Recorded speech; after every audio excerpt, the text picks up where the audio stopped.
বন্ধুরা, শশা খেতে আমরা সবাই কিন্তু ভালোবাসি। সেই শীতকালেও খেতে ভালোবাসি, আবার গরমকালেও খেতে ভালোবাসি।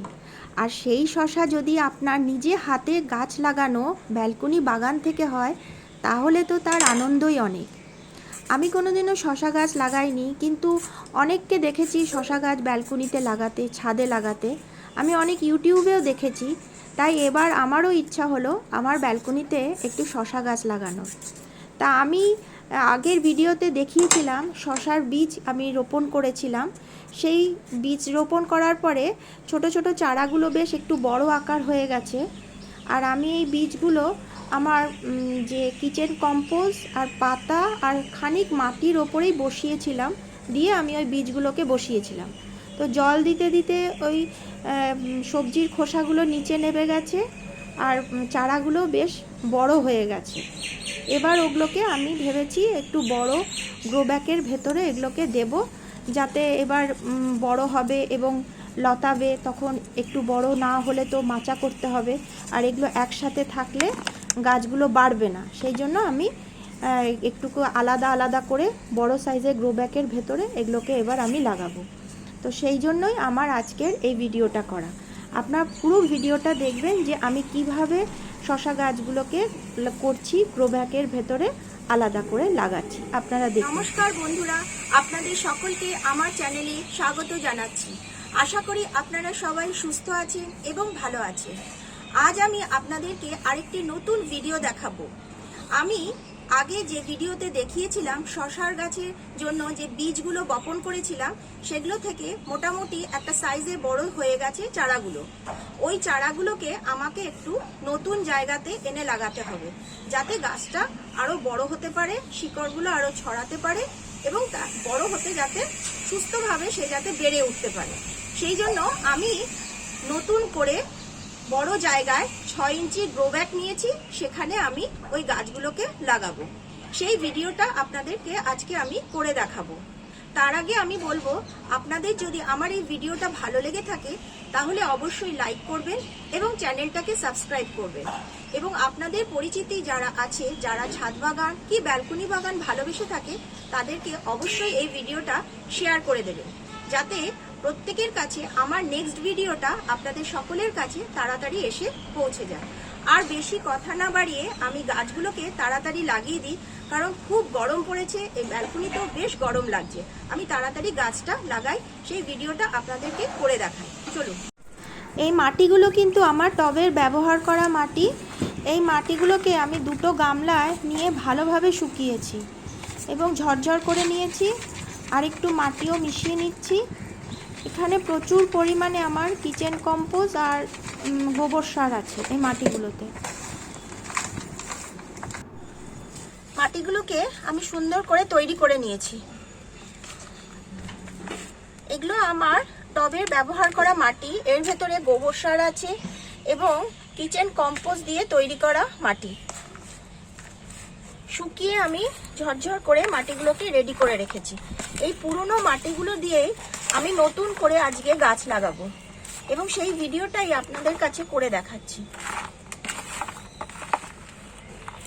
মাটিটা যখন ব্যবহৃত করা মাটি হবে, সেটাকে অবশ্যই আপনারা এই যে মাটির যে ডেলাগুলো রয়েছে, এইগুলোকে আপনারা হাত দিয়ে যতটা পারবেন ভেঙে দেবেন।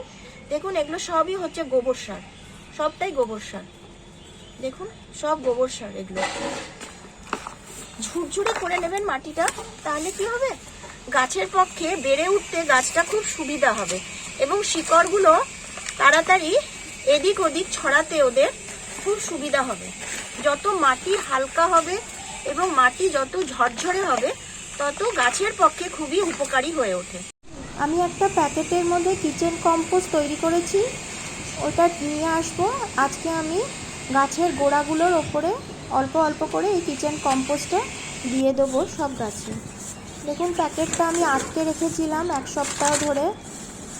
আর দেখুন, সবজির খোসাগুলো সব নরম হয়ে গেছে এবং পচে গেছে এবং একটা ভীষণ বাজে একটা গন্ধ বেরোচ্ছে এবং অজস্র পোকা হয়েছে। এটা একদম তৈরি হয়ে গেছে কম্পোস্টটা এবং জল ভর্তি হয়ে গেছে। এটা এখন গাছের পক্ষে খুবই উপকারী। আমি সব গাছেই অল্প করে এটা দেব। আমি এই শশা গাছগুলোকে নতুন জায়গায় রিপোর্টিং এর জন্য 6 ইঞ্চির 4টে গ্রো ব্যাগ নিয়ে এসেছি। কারণ আমার যে চারাগুলো রয়েছে 6টা চারা উঠেছে, তো দুটো চারা মোটামুটি একটু বড়, একটু মরে মরে গেছে, আর দুটো চারা ঠিকঠাক আছে। তো আমি এই 4টে গ্রো ব্যাগের ভেতরেই লাগাবো, আর দুটো এইটার ভেতরেই থাকবে। সেই জন্য আমি 4টে গ্রো ব্যাগ 6 ইঞ্চির কিনে নিয়ে এসেছি। ভেতরে আমি প্রথমে মাটিগুলোকে ঢোকাবো। দেখুন,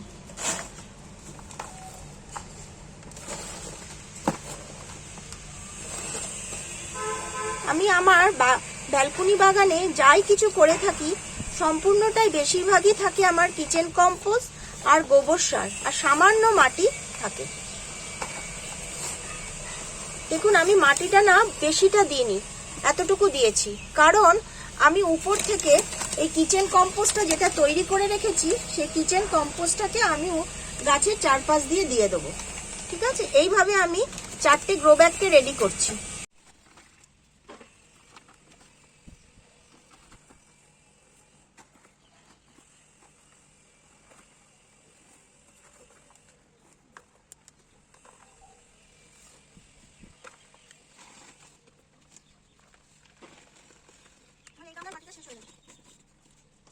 এই যে 6 ইঞ্চি গ্রো ব্যাগটা যথেষ্ট।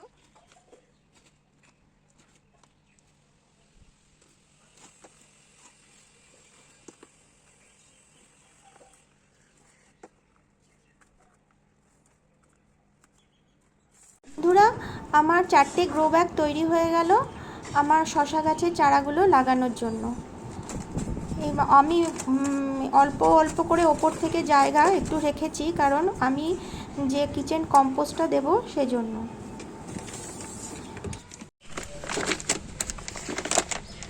এবার আমি আস্তে করে, যাতে গোড়াটা না নড়ে যায়, সেই জন্য খুঁটিটাকে অনেকটা নিচু করে আমি আস্তে করে গাছটাকে তুললাম। দেখুন,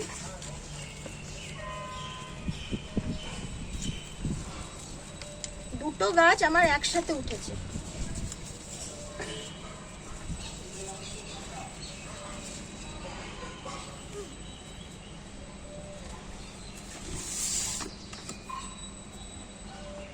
আমি একটা এখানে দেবো, এই গাছটায় দেবো।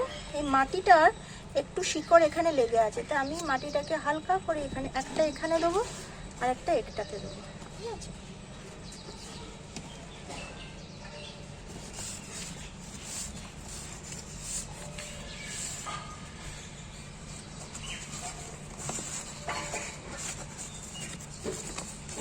গাছগুলো লাগানোর পরে গাছগুলোকে একটু ঠান্ডা জায়গায় রাখতে হবে, কিন্তু যাতে রোদ্দুরটা না এসে পড়ে। এই গাছটি লাগানো এবার হয়ে গেল। আমি চারিদিকে মাটিটা একটু চেপে দিলাম, ব্যাস। বেশি ভর্তি করে কিন্তু আমি মাটি দিইনি, দেখুন, ব্যাস। আস্তে এইভাবে আমি আরো যে 3টে গ্রো ব্যাগ আছে সেই 3টে গ্রো ব্যাগের ভেতরে লাগাবো। এই রকমভাবে আমি আরও যে বাকি 4টে গ্রো ব্যাগ আছে সেই গ্রো ব্যাগগুলোর মধ্যে সমস্ত শশা চারাগুলো একটা একটা করে আমি লাগিয়ে দেবো, এবং ওপর থেকে কিছুটা জায়গা আমি ছেড়ে সবসময় লাগাবো, কারণ আমাকে কিচেন কম্পোস্টটা দিতে হবে এবং সামান্য ওপর থেকে মাটিও আমাকে দিতে হবে। দেখুন, আমরা এইভাবে আমি সমস্ত শশা গাছগুলো লাগিয়ে দিলাম। আমার শশা গাছগুলো লাগানো রেডি হয়ে গেল। বন্ধুরা, আপনারাও আপনাদের ব্যালকনি বাগানে এইভাবেই শশা বীজের চারা তৈরি করে শশা গাছ লাগাতে পারেন। নিজের ব্যালকনি থেকে যদি শশা পাওয়া যায় একটা দুটো করে, তার আনন্দ আর তার মজা আর বাজারের শশার সঙ্গে কখনোই তুলনা করা যায় না।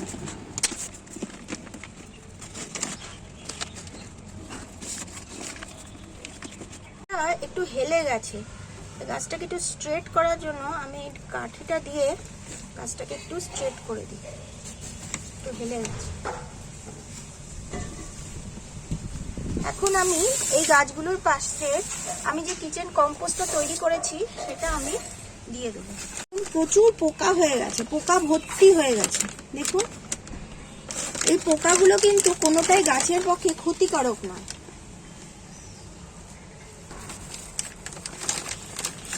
পুরো জল ভর্তি হয়ে গেছে এখানে। এটা সামনে দিক করে নিয়ে আসি।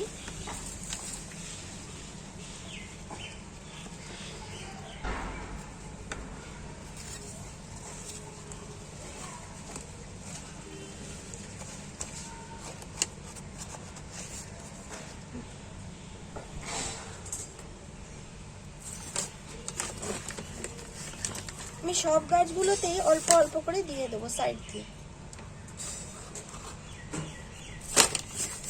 খোসাগুলো অনেকটাই নরম হয়ে গেছে, এটা গাছে দিতে দিতে আরো নিচে নরম হয়ে যাবে এবং বসে যেয়ে যাবে।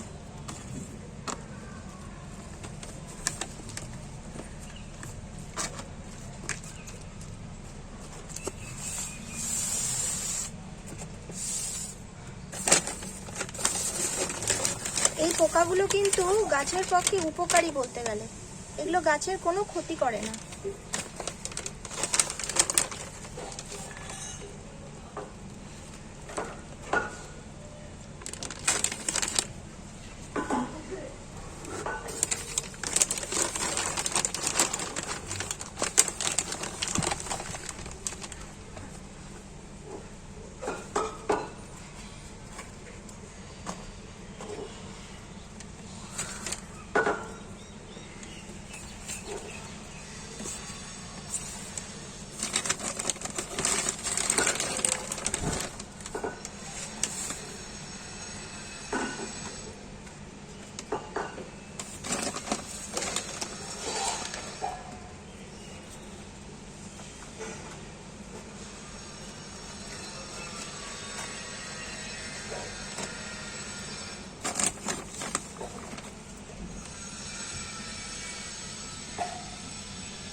বন্ধুরা, আমি কিন্তু এইভাবেই কিচেন কম্পোস্ট তৈরি করে থাকি।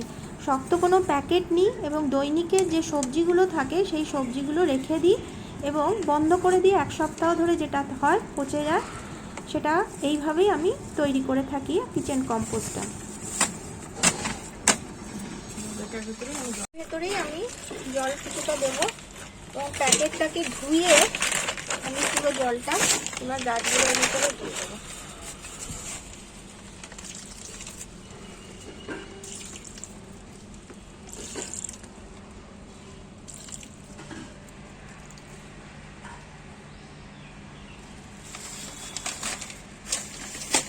মোটামুটি রেডি হয়ে গেছে আমার গাছগুলো লাগানো।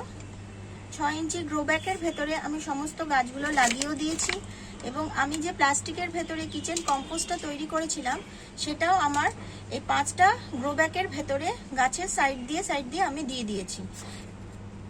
এবার আমি ওপর দিয়ে অল্প করে একটু করে মাটি দিয়ে দেবো, অল্প করে ওপর থেকে মাটি দিয়ে দেবো। এটা যত দিন যাবে এই সবজির খোসাগুলো আরো নরম হয়ে গিয়ে নিচে নেমে যাবে।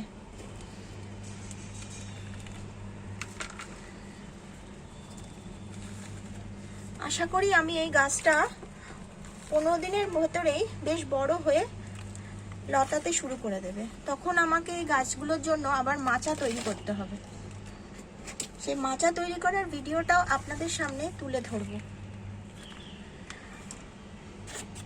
এইভাবেই আপনারা আপনাদের ব্যালকনি বাগানে কি ছাদ বাগানে শসা গাছ লাগাতে পারেন। শসা এমন একটি সবজি যেটা আমরা সবজি হিসাবেও ব্যবহার করে থাকি, ফল হিসাবেও ব্যবহার করতে থাকি। আমাদের তৈরি হয়ে গেল আমার শসা গাছগুলো। 6 ইঞ্চি গ্রো ব্যাগে আমি লাগিয়ে দিলাম এবং মাটি তৈরি করে আমি রেডি করে দিলাম শসা গাছ। বন্ধুরা, আপনারা সকলেই আপনাদের ব্যালকনি বাগানে এইভাবে শসা গাছ লাগাতে পারেন এবং আপনারা যেরকম ভাবে খুশি আপনারা ক্রেটের ভেতরেও করতে পারেন কিংবা গ্রো ব্যাগের ভেতরেও করতে পারেন বা টবের ভেতরেও করতে পারেন। যেরকম ইচ্ছা আপনারা আপনাদের ব্যালকনিতে শসা গাছ এইভাবে আপনারা লাগাতে পারেন।